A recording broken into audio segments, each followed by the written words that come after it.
Coucou, c'est Angelica. Aujourd'hui, je continue ma série sur l'autisme afin de t'en dire plus sur mon vécu et mes réflexions. On entend souvent parler du TSA à travers des clichés et des préjugés, mais beaucoup moins à travers de témoignages personnels. Dans cette vidéo, je vais partager avec vous ce que cela représente pour moi au quotidien. Je vais vous parler des défis que je rencontre, mais aussi des forces et des richesses que cela peut m'apporter. J'espère que ce partage pourra vous informer, vous sensibiliser ou peut-être même vous aider à mieux vous reconnaître. Commençons. L'autisme peut être nommé de plusieurs façons.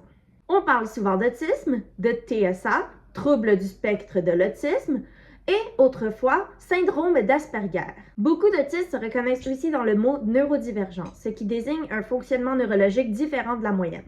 Dans mon cas, l'autisme s'exprime avec des intérêts spécifiques très marqués. J'ai aussi une grande hypersensibilité sensorielle. Je suis souvent très rigide dans ma façon de voir les choses. Et je vis également un certain décalage social. J'ai tendance à beaucoup parler en tête-à-tête, à couper la parole et à faire du stimming. Ce qu'il faut comprendre, c'est que l'autisme ne se présente jamais de la même façon d'une personne à une autre. Chaque autiste a ses propres forces, ses propres défis et son propre vécu.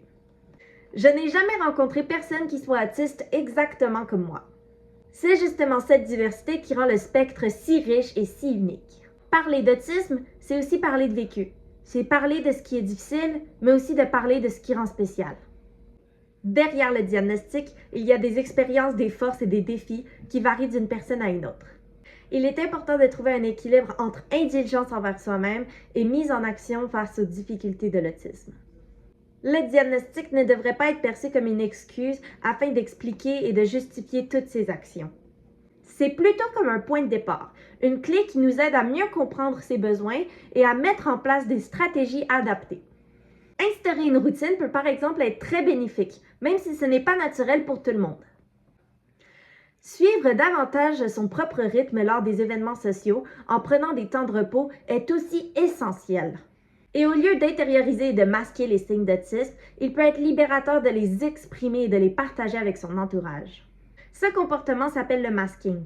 La semaine dernière, j'ai sorti une vidéo sur le sujet. Si ça vous intéresse, je vous encourage grandement à aller l'écouter. Le lien se trouvera en description. Revenons à nos moutons. Avec le temps, j'ai appris à développer mes propres outils afin de m'adapter. Mes rigidités sont toujours présentes, mais je parviens mieux à les gérer. Les crises que j'avais enfant, ces colères intenses et incontrôlables, ont enfin disparu. J'ai également mis des stratégies en place afin d'éviter la surcharge émotionnelle et sensorielle. Pour gérer la rigidité, j'utilise une routine visuelle ou écrite, telle un agenda électronique ou un agenda papier. Je laisse volontairement des petits moments libres dans ma journée afin de tolérer l'imprévu. J'utilise aussi des checklists afin de structurer mes tâches. Pour prévenir ou limiter les crises, j'ai appris à repérer les signes avant-coureurs. Par exemple, j'utilise des fiches qui illustrent physiquement les émotions ou un thermomètre des émotions. Dans mon appartement, je me suis créé un coin calme avec des objets sensoriels et rassurants. Je me suis créé une fiche des moyens sains que j'utilise lorsque je me sens pas bien et que je sens la crise ou les comportements dommageables arriver. Pour la surcharge sensorielle, j'utilise parfois un casque anti-bruit dans les lieux bruyants. Mes lunettes sont teintées afin d'atténuer la lumière agressive. Lors des gros événements sociaux, il arrive que je prenne un temps pour m'isoler afin d'éviter de tout épuiser mes cuillères. Si vous ne connaissez pas la théorie des cuillères, je vous encourage grandement à vous informer. Je vais laisser une vidéo en commentaire sur le sujet. Mais ce qui aide par-dessus tout, c'est d'être entouré de personnes qui comprennent le diagnostic et qui te supportent. On parle souvent des difficultés de l'autisme, mais il faut aussi reconnaître toutes les forces qu'il peut apporter. Beaucoup de personnes autistes perçoivent le monde différemment et ont une créativité particulière.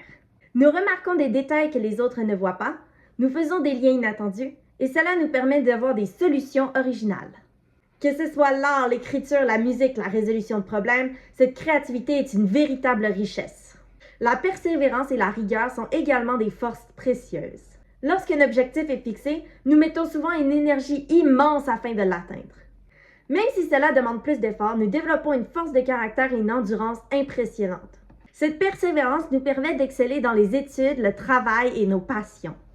La sensibilité est aussi une autre dimension importante. Cette sensibilité nourrit notre créativité, renforce l'empathie et donne une profondeur humaine unique. Lorsqu'un sujet nous passionne, nous pouvons nous y plonger pendant des heures.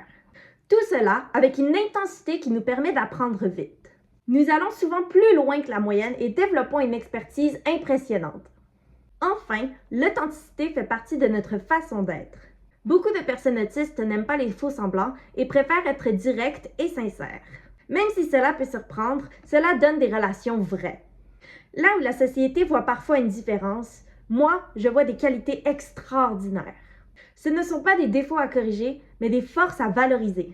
Pourtant, il est essentiel de se rappeler que l'autisme ne définit pas entièrement une personne.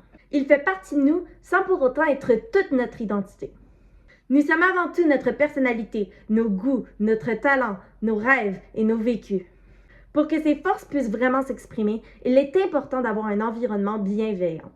L'autisme demande parfois des ajustements, et c'est normal puisque tout le monde avance avec ses propres défis. La médication, l'acceptation de soi, le soutien des proches jouent un rôle important dans cet équilibre. Avoir autour de soi des personnes qui nous comprennent, qui nous respectent et qui nous encouragent fait toute la différence. Malheureusement, il reste encore beaucoup de préjugés.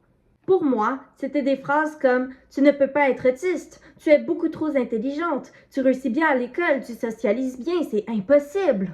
Ces phrases minimisent la réalité et invisibilisent les efforts mis au quotidien. C'est pourquoi le rôle de l'entourage est fondamental. Les forces de l'autisme peuvent briller encore plus lorsqu'on est bien soutenu. Écouter et croire une personne autiste lorsqu'elle parle de ses difficultés et de ses besoins est un cadeau inestimable. En réalité, soutenir une personne autiste, ce n'est pas compliqué. Il s'agit d'écoute, d'acceptation, de respect et de bienveillance.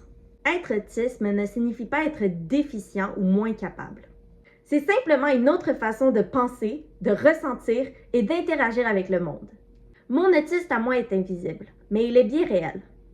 Il colore ma façon d'apprendre, de ressentir et de vivre chaque journée. Merci d'avoir pris le temps de regarder cette vidéo et de découvrir un peu plus mon expérience de l'autisme.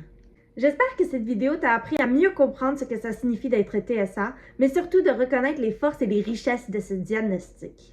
Si cette vidéo t'a plu, n'hésite pas à liker. Laisse-moi en commentaire ce que tu y as pensé et partage-moi ton expérience de vie. Tu peux aussi me poser toutes les questions que tu as en commentaire et ça me fera un plaisir d'y répondre, soit en commentaire ou dans une prochaine vidéo. N'oublie pas de t'abonner afin de ne manquer aucun épisode sur ma série sur l'autisme.